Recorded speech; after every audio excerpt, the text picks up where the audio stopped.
میں سے باہر نکل جاؤ تو آزاد، فری، ہیلدی۔ دیکھو مین، وہ بولا، پہلا حکم، تم روز دن میں 2 مرتبہ بلکوٹ کا پیالہ دیکھو۔ سوچنا منع، صرف دیکھنا، سمجھے؟ بلکوٹ کا پیالہ جادو کا پیالہ ہے، میں باہر سے نکال دیتا ہے۔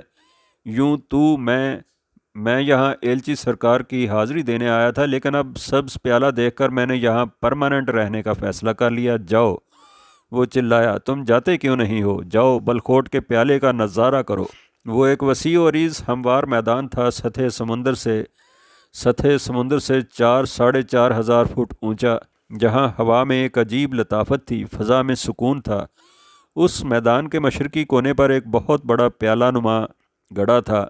دیواروں کی گولائی اس قدر مناسب تھی جیسے پھٹے سے ناپ کر بنائی گئی ہو۔ اس سبز پیالے کے پیندے کے قریب دودھیا چٹانیں نکل آئی ہیں، اور اس کے نیچے پیندے میں نیلے پانی کی جھیل۔ ایسے لگتا ہے جیسے یہ سبز پیالہ از خود نہیں بلکہ کسی مغل بادشاہ نے بنوایا ہو۔ پیالے کے کناروں پر 3 طرف چیل کے درخت استادہ ہیں، چوتھی جانب گاؤں کے 50-60 مکان ہیں۔ اوپر پیالے کی مشرقی دیوار پر ایلچی سرکار کا مزار ہے۔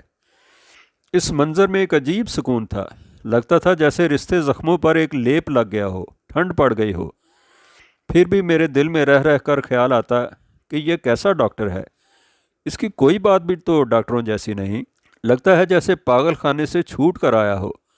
بولے جاتا ہے، الٹی سیدھی بولے جاتا ہے، کہتا ہے میں یہاں ایلچی سرکار کی حاضری دینے آیا تھا۔ بھلا کبھی کسی ڈاکٹر نے حاضری دی ہے؟ پھر یہ میں اور تو کی بات کرتا ہے۔ ڈاکٹروں کو کیا پتا کہ میں کیا چیز ہے، تو کا کیا مطلب ہے؟ بڑی مشکل سے میں یہ خیالات ذہن سے نکالتا رہا۔ اگلے دن میں ڈاکٹر سے ملا تو اس نے چھوٹتے ہی کہا، میں نے تمہاری کیس ہسٹری پڑھی ہے۔ میں نے کہا، ڈاکٹر کوئی دوا بھی دیجئے نا۔ دوں گا، وہ بولا، دوا ہی دوں گا، ایسی کڑوی گولیاں دوں گا کہ نگلنا مشکل ہوگا۔ ابھی تو میں ڈائیگنوز کر رہا ہوں۔ یہ بتاؤ کہ بیوی سے کیسے تعلقات ہیں؟ اچھے نہیں، میں نے کہا۔ کیا مطلب؟ اس نے پوچھا۔ کھل کر بتاؤ مین۔ ہم ایک دوسرے سے نفرت کرتے ہیں ڈاکٹر۔ وہ مجھ سے بیزار ہے، میں اس سے بیزار ہوں۔ پہلے یہ نفرت کھولتی تھی، ہم بحث کرتے تھے، لڑتے جھگڑتے تھے۔ اب ہم بحث نہیں کرتے، لڑتے نہیں، اب ٹھنڈی نفرت ہے۔ میں خاموش ہو گیا۔ ہاں، وہ بولا، رکو نہیں، سب کچھ بول دو، ڈیٹیلز، شرماؤ نہیں، یہ ایک عام سی بات ہے۔ بہت سے میاں بیوی ایسے ہیں جو ایک دوسرے سے نفرت کرتے ہیں، یہ عام سی بات نہیں ڈاکٹر، میں نے چڑھ کر کہا۔ اس نے کبھی میری بات نہیں مانی، وہ میری ہر بات رد کر دیتی ہے، حالانکہ وہ ان پڑھ ہے۔ وہ سمجھتی ہے عملی معاملات میں سراسر احمق ہوں۔ اس نے میری زندگی حرام کر رکھی ہے۔ لک مین، وہ بولا، اگر تم دونوں ایک دوسرے سے بیزار ہو تو تم نے سیپریشن کیوں نہیں کی؟ آئی مین ڈائیورس۔ ڈائیورس؟ میں نے دہرایا۔ نہیں ڈاکٹر، یہ بات میں نے کبھی نہیں سوچی۔ وہ سوچ میں کھو گیا، پائپ کے 2-4 کش لیے اور خود کلامی کرنے لگا۔ کتنی عجیب بات ہے، ہاؤ اسٹرینج۔ میاں بیوی ایک دوسرے سے نفرت کرتا ہے، نفرت کی آگ سلگا رکھی ہے، گھر جہنم بنا رکھا ہے، لیکن وہ اس جہنم سے باہر نکلنا نہیں چاہتا۔ ہاؤ مسٹیریس۔ دفعتاً وہ مجھ سے مخاطب ہوا، مین تم آج ہی جاؤ اور اپنی بیوی کو یہاں لے آؤ، سمجھے؟ نہیں ڈاکٹر، میں چلایا، وہ نہیں آئے گی۔ اسے لانا ہوگا، وہ بولا، منتیں کر کے لاؤ یا دونس دے کر، بہرحال اسے لانا ہوگا، وہی تمہاری بیماری ہے، اس کے ہاتھ میں تمہارا کیور ہے۔ مجھے پتا تھا کہ زاہدہ میرے کہنے پر بلکوٹ نہیں آئے گی، اس لیے میں نے ایلچی سرکار کا بہانہ بنایا۔ میں نے کہا، ایلچی سرکار کا حکم ہے، اس لیے میں تمہیں لینے آیا ہوں، اب تمہاری مرضی ہے، چلو نہ چلو۔ وہ فٹ تیار ہو گئی۔ بلکوٹ پہنچ کر میں نے ڈاکٹر کو بتایا کہ زاہدہ ایلچی سرکار کی حاضری کے لیے آئی ہے۔ ڈاکٹر کہا مار کر ہنسا، دیکھا تم ایلچی سرکار پر لاحول پڑتا ہے، مجھے نہیں پتا یہ تمہارا پیر فقیر سچا ہے یا جھوٹا، مگر یہ مریدوں میں ڈیووشن پیدا کرتا ہے، مرید کی توجہ میں سے ہٹ کر تو کی طرف ہو جاتا ہے، میں کے حوالے کی بیماریوں سے نجات مل جاتا ہے۔ یہ پیر چاہے جھوٹا ہے پر یہ فزیشین ہے، سائیکاٹرسٹ ہے، اور تم ان پر لاحول پڑتا ہے۔ اگلے روز میں زاہدہ کو ڈاکٹر کے پاس لے گیا۔ ڈاکٹر بولا، دیکھو بی بی، یہ تمہارا میاں احمق ہے، یہ بات نہیں سمجھتا۔ بات یہ ہے کہ اس کی الرجی کا زہر اکٹھا ہو کر کینسر بن گیا ہے۔ کسی ڈاکٹر یا حکیم کے پاس کینسر کی دوا نہیں ہے، اسے دعا کی ضرورت ہے۔ تم ایلچی سرکار کی حاضری دو، اس کے لیے دعا مانگو، مزار کے چشمے کا پانی اسے پلاؤ، شاید یہ بچ جائے، اور کوئی صورت نہیں۔ اسی شام میں ڈاکٹر سے ملا تو میں نے پوچھا، ڈاکٹر کیا واقعی مجھے کینسر ہو گیا ہے؟ نو نو نو، وہ چلایا، مین تمہیں ہر قیمت پر تمہاری بیوی کی ہمدردی حاصل کرنا ہے، ہر قیمت پر وہ ٹینشن دور کرنا ہے جو ہر وقت میاں بیوی کے درمیان تلوار کی دھار کی طرح تنا رہتا ہے۔ اس نے پائپ کے لمبے کش لیے، بولا، domestic happiness is a must, بیوی کو خوش رکھنا لازم ہے، جھوٹ بولو، فریب کرو، کچھ کرو، لیکن اسے خوش رکھو۔ دقت یہ ہے کہ نہ میاں ہارتا ہے نہ بیوی ہارتا ہے، اگر وہ نہیں ہارتا تو تم ہار جاؤ، بے شک دل سے نہ ہارو، جھوٹ موٹ ہار جاؤ، ہار جانے میں بڑا سکھ ہے مین، جیت میں ریلیکس نہیں ہے، ہار ریلیکس ہی ریلیکس ہے۔ لیکن کیسے ہار جائیں؟ میں نے پوچھا۔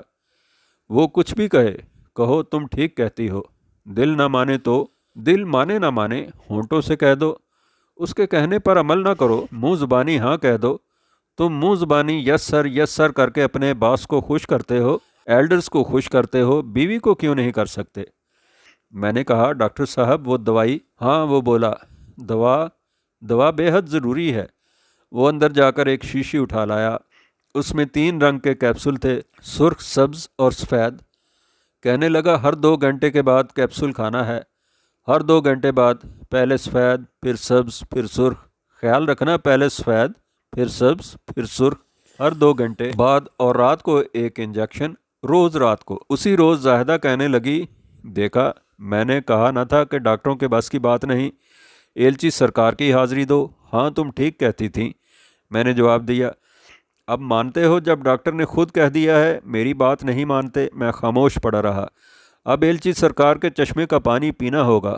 ہاں ٹھیک ہے، بالکل، اور یہ کیپسول سب فضول ہیں، مت کھاؤ یہ کیپسول۔ نہیں کھاؤں گا، میں نے جواب دیا۔ وہ چونکی، یہ کیسے مان گیا؟ اگلے روز جب وہ ایلچی سرکار کی طرف جانے کے لیے تیار ہو رہی تھی تو میں نے کہا، زاہدہ یہ سفید سوٹ تمہیں بہت اچھا لگتا ہے۔ اس نے حیرت سے میری طرف دیکھا لیکن خاموش رہی۔ ایلچی سرکار سے واپسی پر وہ کہنے لگی، صدقہ دینا بہت ضروری ہے۔ اسے پتا تھا کہ میں ایسی باتوں سے چڑھتا ہوں۔ صدقہ کیسے دیتے ہیں؟ میں نے پوچھا۔ بولی، گوشت وار کر چھت پر پھینک دیتے ہیں تاکہ چیلیں کھا لیں۔ ٹھیک ہے، میں نے کہا، اگر ضروری ہے تو دے دو صدقہ، ان معاملات کا مجھے نہیں علم، تم بہتر جانتی ہو۔ حیرت سے اس کی آنکھیں خانوں سے باہر آ گئیں۔ میرے رویے کی تبدیلی پر پہلے تو وہ حیرت زدہ رہی، پھر اس پر گھبراہٹ طاری رہی۔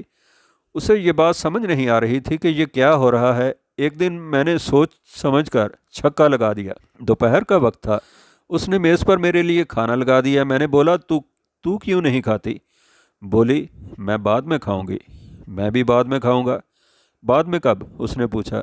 جب تو کھائے گی۔ وہ بونچکی رہ گئی۔ وہ ایک دن وہ یوں رہی جیسے عالم خواب میں ہو، اسے کچھ سمجھ نہیں آ رہا تھا۔ آخر ایک دن وہ بول پڑی، کہنے لگی، یہ کیا ہو رہا ہے؟ کیا ہو رہا ہے؟ میں نے پوچھا۔ کہنے لگی، آپ میری ہر بات مان جاتے ہیں؟ ہاں، میں نے کہا، ایلچی سرکار کا حکم ہے کہ زاہدہ کی ہر بات مانو۔ لیکن کب؟ اس نے پوچھا۔ جب میں نے پہلی حاضری دی تھی انہوں نے کہا تھا، تم حاضری نہ دو، زاہدہ کو بلاؤ اور دیکھو اس کی ہر بات ماننا، اس سے ضد نہ کرنا۔ اچھا، آپ نے مجھے بتایا کیوں نہیں؟ میں تم سے شرمندہ تھا اس لیے۔ ایک روز وہ مجھ سے کہنے لگی، 2 مہینے سے آپ کو دورہ نہیں پڑا، اب ہمیں واپس جانا چاہیے۔ میں نے کہا، ٹھیک ہے، لیکن ڈاکٹر سے اجازت تو لینی چاہیے۔ ہاں، آپ ٹھیک کہتے ہیں، وہ بولی۔ کیا کہا تو نے زاہدہ؟ مجھے اپنے کانوں پر یقین نہیں آ رہا تھا۔ آپ ٹھیک کہہ رہے ہیں، وہ بولی۔ میرا جی چاہتا ہے کہ ساری زندگی اس سے یہی جملہ کہلواتا رہوں، آپ ٹھیک کہہ رہے ہیں۔ جب ہم ڈاکٹر کو الوداع کہنے گئے تو وہ بولا، مین ضد نہ کرو، ضد میں ہے، میں سے باہر نکل آؤ، ہار جاؤ، ہار ریلیکس ہے۔ میں نے کہا، جناب وہ کیپسول تو دے دیں۔ وہ ہنسا۔ وہ کیپسول سب ڈمی تھے۔ شی از کیور مین، گڈ بائے۔